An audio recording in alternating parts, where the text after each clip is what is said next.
Hello friends, welcome to my channel After School Tuition Classes. In this video, I will explain you Class 8, Chapter 11 Mensuration, Exercise 11.3, Question number 9 and 10. Question number 9, a road roller takes 750 complete revolutions to move once over to level a road. एक road roller एक road को level में लाने के लिए उसको 750 revolutions लेने पड़ते हैं, यानी वो 750 टाइम रोल होता है. ठीक है.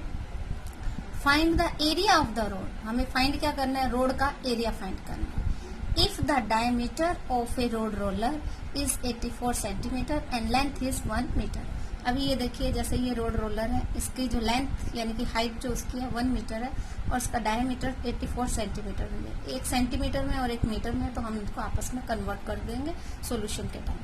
अब आपको एक चीज देखनी है हमें कि हमें अगर इसका कर्व सरफेस एरिया मिल जाएगा तो हम रोड का एरिया फाइंड कर लेंगे. कि रोड के बारे में तो कुछ दिया नहीं हुआ, हमें सिर्फ जो ये रोड रोलर है उसी के बारे में दिया हुआ है.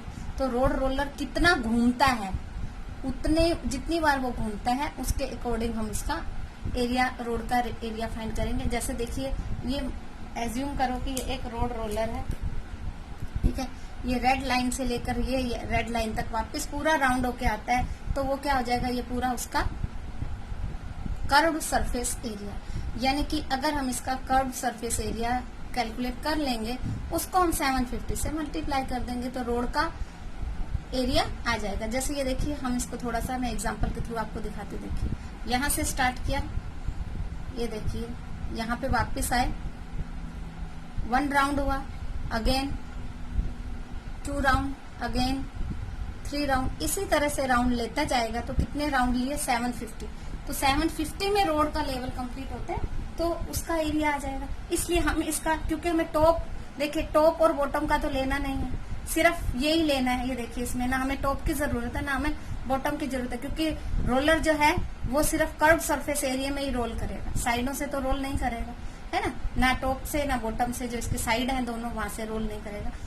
तो हम इसके लिए क्या करेंगे? इसका कर्व सरफेस एरिया फाइंड करेंगे. तो लेट्स स्टार्ट. लेंथ और height of road roller equal to 1 metre. ठीक है. फिर है डायमीटर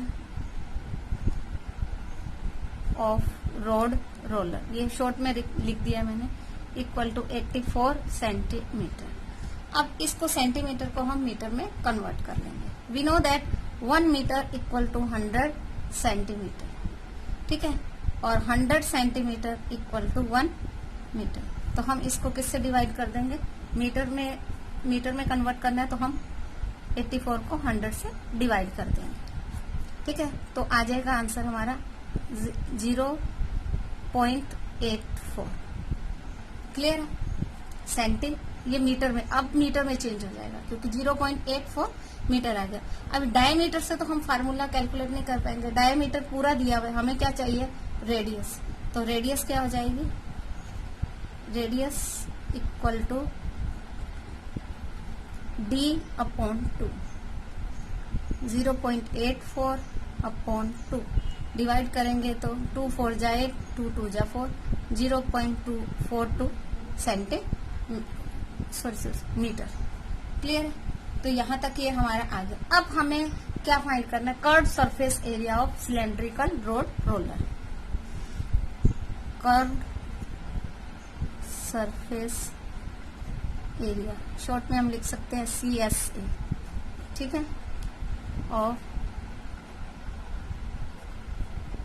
सिलेंड्रिकल रोड रोलर. ठीक है. इसका फार्मूला क्या है हमारा? 2πRH. ठीक है.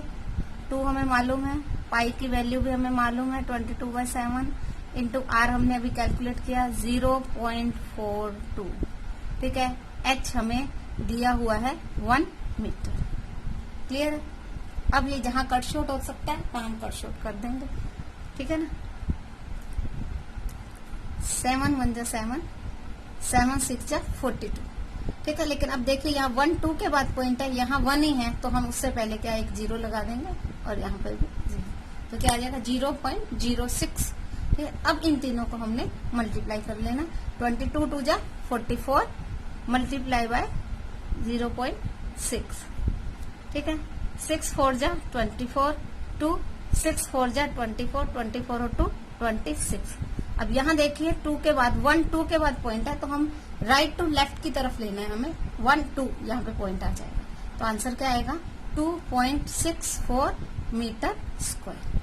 ठीक है। तो ये क्या आ गया, कर्व सरफेस एरिया आ गया हमारा इस रोड रोलर का। क्लियर है।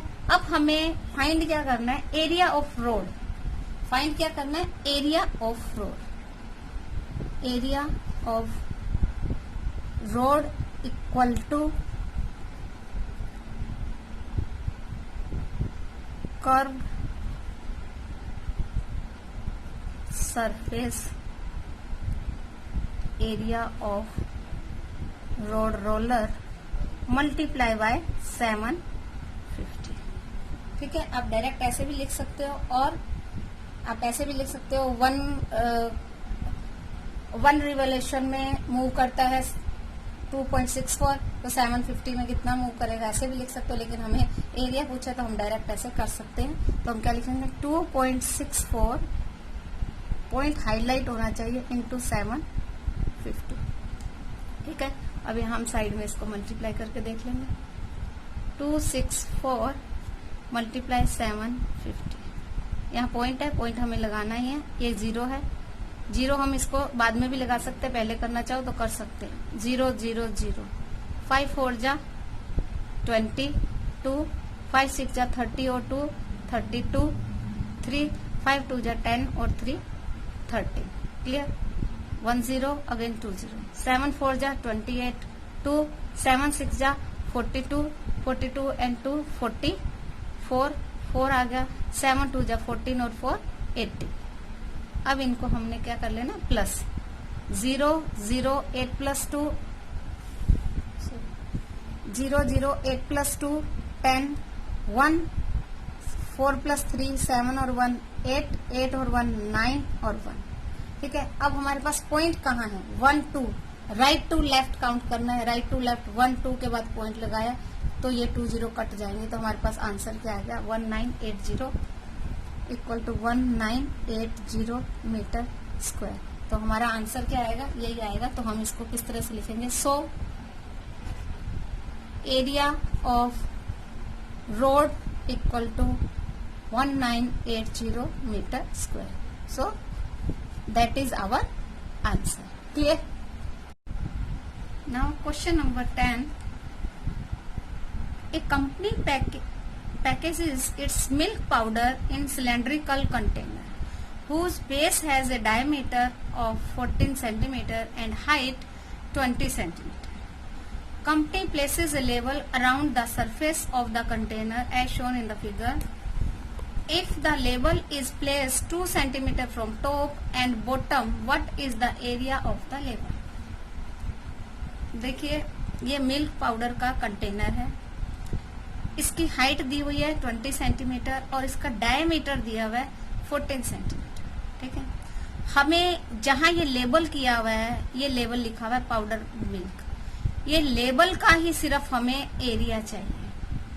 ठीक है। बाकी हमें इसके बारे में कुछ एरिया फाइंड नहीं करना है, सिर्फ जो इसका लेबल का एरिया है वही फाइंड करना है। तो लेबल का एरिया फाइंड करने के लिए देखिए हमें बेस का हमें डायमीटर दिया हुआ है, तो डायमीटर जहां जो इसका होगा कंटेनर का वही ये वाले एरिया का, लेवलिंग एरिया का भी वही एरिया होगा, सॉरी डायमीटर होगा। क्लियर है।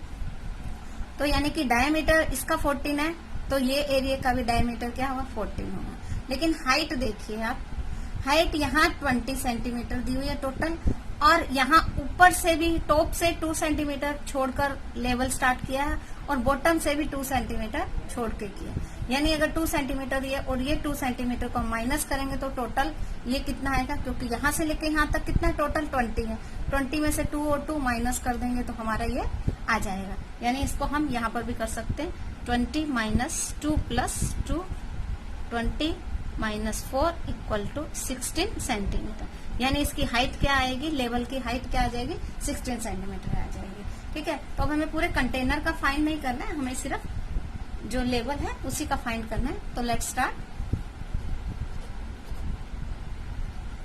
क्वेश्चन को करने से पहले उसके बारे में पूरा आपको क्वेश्चन को एक्सप्लेन करना जरूरी है, यानी उसको अंडरस्टैंडिंग होगी क्वेश्चन की, तभी हम आगे इसको बढ़ पाएंगे। ठीक है, अब देखिए diameter of container equal to diameter of level. ठीक है, बराबर है, यानी 14 सेंटीमीटर इक्वल टू 14 सेंटीमीटर। ठीक है, अब हमें सारा सब कुछ किसका फाइंड करना है, लेवल का। फिर है height of container equal to 20 centimetre, और height of level equal to, जो मैंने यहाँ पे आपको एक्सप्लेन कर ही दिया, तो हम यहाँ डायरेक्ट लिख देंगे 20 - 2 + 2, यानी 2, ये 2 और ये 2 इसमें से माइनस कर देंगे टोटल में से, तो हमारे पास क्या रह जाएगा, 16 रह जाएगा। तो हम क्या लिख देंगे, 16 सेंटीमीटर। क्लियर है। अब यहाँ डायमीटर दिया हुआ है, हमें क्या चाहिए, रेडियस चाहिए, तो हम लिखेंगे radius of level equal to D/2। Diameter दिया हुआ है 14/2 यानी 7 सेंटीमीटर। ठीक है, अब हमारे पास जो जो चीजें रिक्वायर थी वो आ गई। अब ये देखिए पाउडर, मिल्क पाउडर है, इस पे अगर आप लेवल करेंगे तो लेवल कहाँ आएगा, सिर्फ एक जगह तो आएगा नहीं, पूरे में लेवल किया जाता है, यानी इसका पूरा जो राउंड होगा उसमें लेवल किया जाएगा। जैसे मान लो ये कंटेनर है, देखिए इसके पूरे साइड में लेवल किया जाएगा, एक आगे आगे लेवल नहीं होगा, पूरे राउंड में जो इसका है पूरा सर्कल जो हो जाएगा, इसका जो कर्व्ड एरिया है उसमें पूरे में क्या होगा, लेवल लगेगा। देखिए, ठीक है ना, तो इसलिए हमें इसका क्या फाइंड करना पड़ेगा, कर्व्ड सरफेस एरिया। जितना जितना लेवल का पोर्शन है, पार्ट है, उसका हमें कर्व्ड सरफेस एरिया फाइंड करना पड़ेगा। तो हम लिखेंगे कर्व्ड सरफेस एरिया और CSA। फार्मूला क्या है कर्व सरफेस एरिया का, 2πRH। जब आप इस तरह क्वेश्चन कर रहे हो तो आप खुद भी फटाफट से उसका एरिया का जो फार्मूला वगैरह है, जो भी फार्मूलाज होते हैं वो फटाफट आपको लिख लेने चाहिए, ताकि आप चेक भी कर लें कि हाँ हमारा सही है या नहीं है। तो 2π = 22/7 × R हमने फाइंड किया 7, और H भी हमने फाइंड किया 60। ठीक है, 7 to 7 कट हो गया, 22 2 जा 44, 44 × 60। ठीक है, तो अब इन दोनों को हम यहाँ साइड में मल्टीप्लाई कर देते हैं। 16 4 जा 64, 6 16 4 जा 64 + 6 70। आंसर क्या आ गया, 704 सेंटीमीटर स्क्वायर। यानी कि जो लेवल है उसका कर्व्ड सरफेस एरिया कितना आएगा, 704 सेंटीमीटर। तो हम लिखेंगे the area of level equal to 704 centimetre square. So that is our answer. तो ये आपका 11.3 कंप्लीट हो गई है। तो इसकी फिर से आप प्रैक्टिस कीजिएगा। ये चैप्टर खत्म होने के बाद हम एक्स्ट्रा क्वेश्चन कुछ करेंगे। Clear? So try to do this sums again and again. इनको कोशिश कीजिए बार बार करने की, तो आपकी प्रैक्टिस में आएगा, तो आप इनको और अच्छे तरीके से कर सकते हैं। Thank you for watching my video. मिलते हैं नेक्स्ट वीडियो में।